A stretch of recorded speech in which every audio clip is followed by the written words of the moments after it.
Every third person on Instagram is either doing an MBA or selling a course on how to do it. And nobody talks about the stress, the debt, or the fact that an MBA doesn't automatically change your life.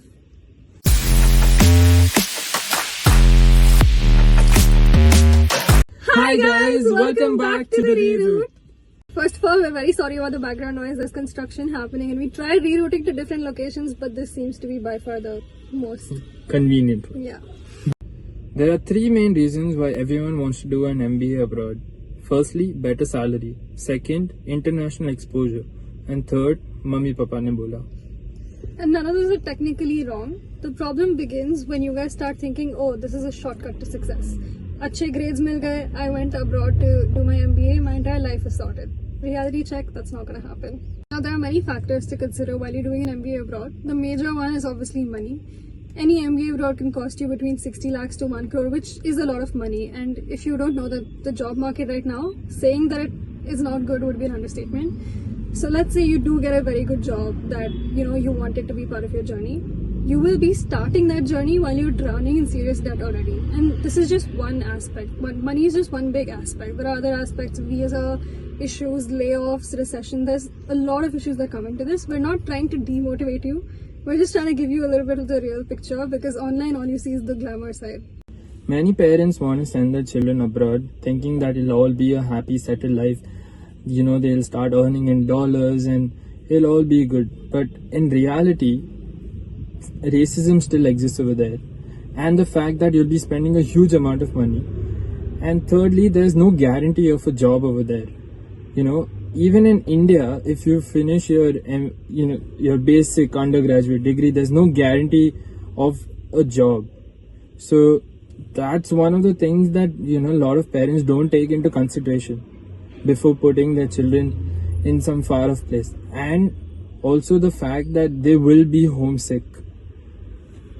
People don't want to escape the rat race. They want to keep on doing the same old thing over and over again that people have been doing since like decades. So what we're trying to say is, rather invest that money into something that you really want to do.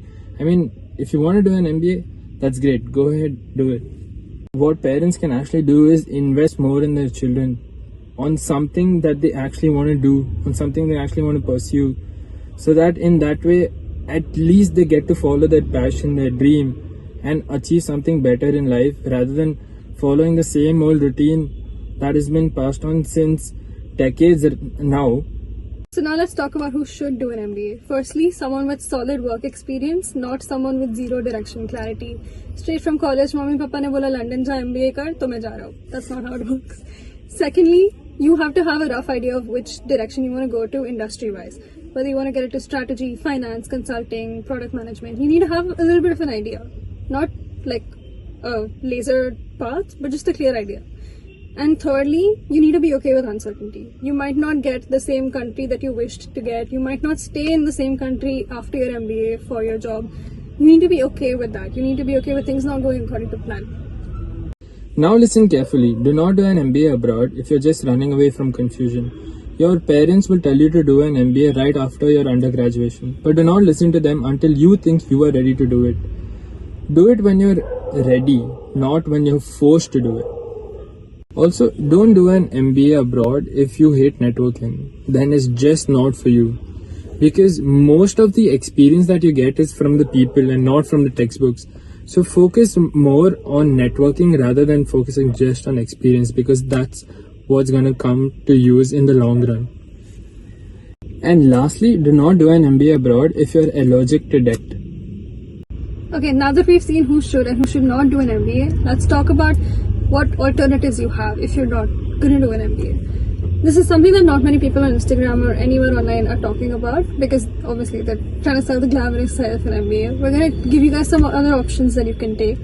One is to develop niche skills. Second is to get more work experience. Third is to switch roles if you want to. Fourth is to switch companies if you want to. Then sometimes these things are smarter than getting an MBA abroad. Geography doesn't matter as much as your professional direction does.